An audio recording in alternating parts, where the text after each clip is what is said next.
행복을 말하면 이기적이고 나약한 신앙인이 되는 걸까요? 불행하기 위해서 믿는 사람은 없을 텐데 크리스찬이라고 하는 많은 사람들이 행복에 대해서 말하는 걸 꺼려할까요? 행복은 과연 십자가와 무관할까요? 프레드릭 비크너는 말합니다. 우리는 행복하게 살라고 부름받았습니다 라고요.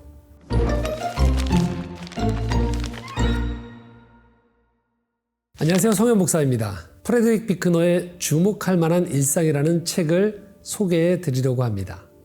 바로 이 책인데요. 네, 아주 작죠? 자, 이 책 주목할 만한 일상은 국내에 출간된 비크너의 선집 2권이 더 있습니다. 진리를 말하다, 그리고 기이하고도 거룩한 은혜, 이렇게 3권이 한 세트로 나온 책입니다. 그 중에 한 권입니다. 특별히 제가 이 3권 중에 비크너의 스토리텔링이 가장 잘 담겨 있다라고 생각되는 책이 이 주목할 만한 일상이어서 오늘은 이 책을 여러분에게 소개해 드리고자 합니다. 일상, 그러면 어떤 단어들이 떠오르세요? 반복, 평범, 보통, 이런 단어들이 떠오르시죠? 그런데 이 말이 하찮게나 별 볼 일 없는 건 아님에도 우리는 일상 그러면 기적, 대단한 업적과 대비시켜서 그 가치를 낮게 평가하는 경향이 있습니다. 기독교 신앙은 일상을 중요하게 생각합니다. 성경에 나온 많은 기적적인 사건들 사이사이에는 사실 평범해 보이는 일상이 자리 잡고 있습니다. 홍해 기적을 경험한 이스라엘 백성에겐 성경에 드러나지 않은 40년의 광야에서의 일상이 있었습니다. 그리스도의 좋은 군사로 고난받는 삶을 이야기한 바울이 세운 교회들에게도 예배 시간 외의 일상이 존재했다는 거죠. 그래서 복음서에 보면 변화산에서 너무 황홀한 경험을 했던 베드로가 여기가 좋다고 할 때 예수님은 제자들을 데리고 산 아래로 내려가 사역자로서의 일상을 감당하십니다. 어떤 신앙적 체험을 하느냐보다 어떤 신앙적 일상을 살아가느냐가 더 중요한 이유입니다. 이런 일상 안에 담긴 의미를 비크너는 이렇게 표현합니다. 평범한 일들 안에도 특별한 이야기가 담겨 있고 고통스러운 일 속에서도 기쁨을 주는 이야기가 담겨 있다라고요. 여기서 중요한 것은 이야기입니다. 평범해도 그것만의 이야기가 있고 고통에도 그것만의 이야기가 있다라는 거예요. 이 책 주목할 만한 일상은 바로 이야기를 통해서 일상의 가치를 조명한 책입니다. 책이 작지만 아주 단단하고 내용이 꽉 차 있습니다. 자, 이 책을 이제 좀 살펴볼 텐데요. 이 책의 저자 프레드릭 비크너는 국내에는 잘 알려져 있지 않지만 영미권에서는 퓰리처상 후보에도 오르고요. 해밍웨이나 레이몬드 카버도 받아 잘 알려진 오헨리상을 수상하면서 30권이 넘는 책이 전 세계의 27개의 언어로 출판된 작가입니다. 그러면서도 라인홀드 니버와 같은 신학자들에게 가르침을 받은 장로교 목사이기도 합니다. 기독교 신앙을 문학이라는 양식을 차용해서 매우 훌륭히 전해주는 스토리텔러라고 할 수 있습니다. 바로 이 이야기꾼 비크너가 우리에게 삶의 이야기에 귀 기울이는 법을 안내해 줍니다. 그리고 자신의 아픔이 많았던 가족사를 들려줍니다.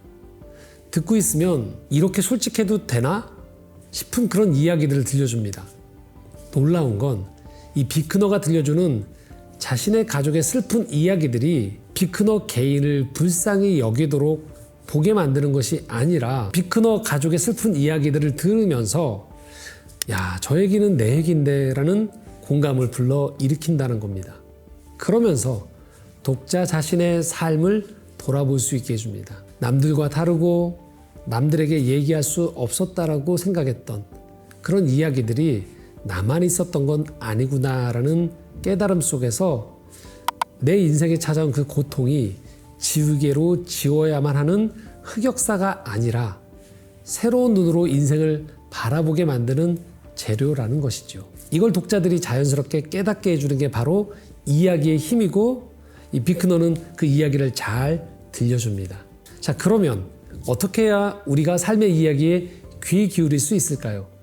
갑자기 내가 내 인생에 담긴 이야기를 들어봐야겠어 라고 한다고 해서 갑자기 그런 얘기가 들리진 않겠죠. 중간 매개자가 이 역할을 도와줄 수 있어야 됩니다. 바로 좋은 예술입니다. 현대인들은 직관적이고 당장 스트레스를 풀어줄 오락을 찾습니다. 하지만 예술은 오락보다는 조금 더 시간을 들여 수고해야 열리는 세계를 품고 있습니다. 날 웃겨봐, 날 자극해봐 하는 오락과는 달리 예술은 우리가 먼저 다가가야 합니다. 그리고 그 앞에서 다음에 세 가지를 해야 합니다. 비크너는 이렇게 소개합니다. 예술 앞에서 멈추고 바라보고 귀 기울여 봐야 한다고 이야기합니다. 멈춘다는 것은요, 미래와 과거에 너무 과도하게 쏠려 있는 우리의 생각을 멈춘다는 것이고, 지금 내 앞에 있는 일과 사람에 주목한다는 것입니다. 이런 겁니다.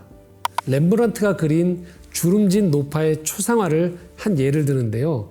그 노파의 초상화를 급하게 지나가면 이런 생각을 하게 된대요.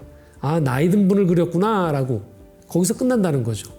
하지만 걸음을 멈추고 서서 그 그림을 시간을 내서 바라보기 시작하면 다른 세계가 열린다는 거예요. 그 노파의 주름이 만들어지기까지 저분은 과연 어떤 삶을 사셨을까? 저 노파의 얼굴의 상처는 언제 어떻게 생기게 된 걸까? 그런 질문을 하면서 작품 속 노파의 인생과 내가 만나기 시작한다는 거죠. 그러면 그 만남이 다시 나를 다른 사람과의 만남으로 인도해 주게 된다는 겁니다. 무심코 지나며 만났던 사람들의 이야기가 보이기 시작한다는 겁니다. 이전에는 성경에 마태복음 11장 28절에 나온 우리가 잘 아는 말씀이죠. 수고하고 무거운 짐진 자들아 다 내게로 오라. 내가 너희를 쉬게 하리라 라는 그런 말씀을 문자 그대로 피곤하고 지친 사람에게만 해당되는 말씀으로 이해했다라면, 이렇게 예술을 통해서 다른 사람들의 세계를 보는 눈이 점차 열려지면 이제는 결혼식 날, 그러니까 세상에서 가장 행복해 보이는 신부의 얼굴에서도 우리는 지쳐있는 모습을 볼 수 있게 되고요. 방금 이 100만 달러를 벌어서 세상 부러울 것 없어 보이는 한 남성에게서도 불안과 우울을 읽을 수 있게 되고, 이제 막 학교를 졸업해서 더 큰 세상으로 나가려는, 겉으로 보면 희망으로만 가득 차 보이는 청년에게도 두려움과 떨림이 있다라는 게 읽히기 시작한다는 거죠. 이 사람들에게도 예수님의 그 말씀, 내가 너희를 쉬게 하리라라는 그 말씀이 필요하다라는 걸 알게 된다라는 것이죠. 이런 과정을 통해서 우리는 사람이란 존재가 단순히 물질로 만들어진 존재가 아니라 하나님의 형상이라는 걸 알게 됩니다. 비크너는 이렇게 말합니다. 저는 이 문장이 무척 감동스러웠는데요. 그리스도의 얼굴이 우리 안에 있고 그분의 엄지손가락의 지문이 우리에게 찍혀 있다. 좋은 예술을 통해 멈춰서고 바라볼 때 이전에는 들리지 않던 하나님이 창조하신 사람과 세상에 담겨있는 이야기가 우리에게 들려오기 시작한다는 겁니다. 그러면 잘나고 못남, 성공과 실패로 삶을 규정짓는 태도에서 점점 우리가 벗어나기 시작한다는 거예요. 비크너 자신이 그랬습니다. 비크너는 일반적인 관점에서 보면 무척 불행한 인생을 산 사람입니다. 아버지가 스스로 목숨을 끊고 딸은 알코올 중독과 거식증에 걸리고 이 딸 때문에 비크너 자신, 부부의 삶까지도 나쁜 영향을 받게 됩니다. 죽음과 중독이 비크너 가족의 삶 전체를 망가뜨린 겁니다. 그런데 이 비크너의 삶에는 또 다른 이야기가 흐르고 있었다라는 거예요. 딸이 알코올 중독 치료를 하는 과정에서 참석한 모임에서 큰 도움을 받습니다. 그리고 그 모임에 아버지 비크너를 초대합니다. 비크너는 그 모임에 참석하면서 심리 치료와 상담을 받게 되어지고 한 해가 아니고 몇 년간 이 상담을 받게 됩니다. 그러면서 자신 안에 여러 자아가 있다는 걸 알게 됩니다. 그리고 그 여러 자아들과 평화롭게 지내는 법을 배우게 되는 거죠. 자기 내면에 있는 어린 자아가 나라는 존재를 함부로 조종하지 못하게 해야 한다는 거죠.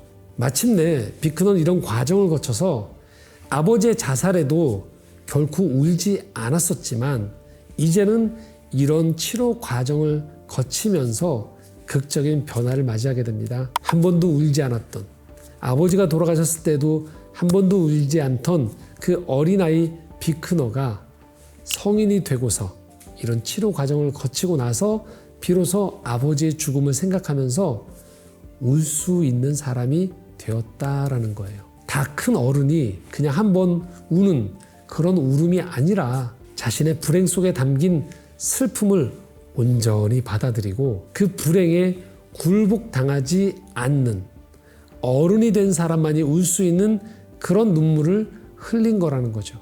이렇게 갑자기 찾아온 불행으로부터 가족이 회복되는 과정을 보여주면서 비크너는 하나님의 마음 한 가지를 독자들에게 나눠줍니다. 우리는 행복하게 살라고 부름받았습니다. 우리 자신을 위해서만이 아니라 산다는 건 바로 그런 것이기 때문입니다. 나는 나를 위해서 행복해지라고 부름받았을 뿐만 아니라 다른 모든 일을 위해서라도 행복해지라고 부름받았습니다. 라고요.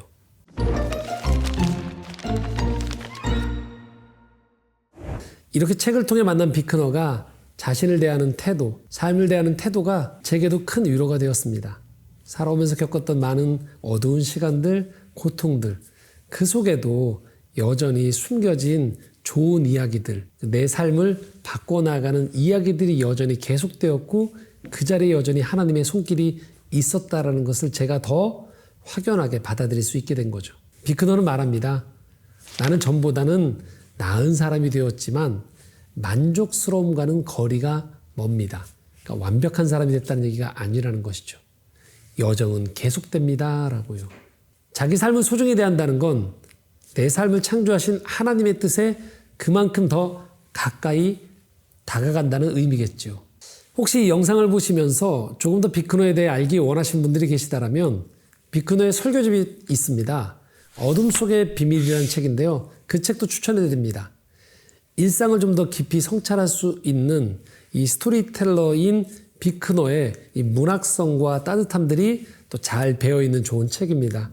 좋은 설교가 또 여러분들에게 많은 위로와 격려가 될 수 있을 것 같습니다. 하나님께 선물로 주신 우리의 일상을 조금 더 소중히 대할 수 있기를 바라며 프레드릭 비크너의 책 주목할 만한 일상의 소개를 마치도록 하겠습니다.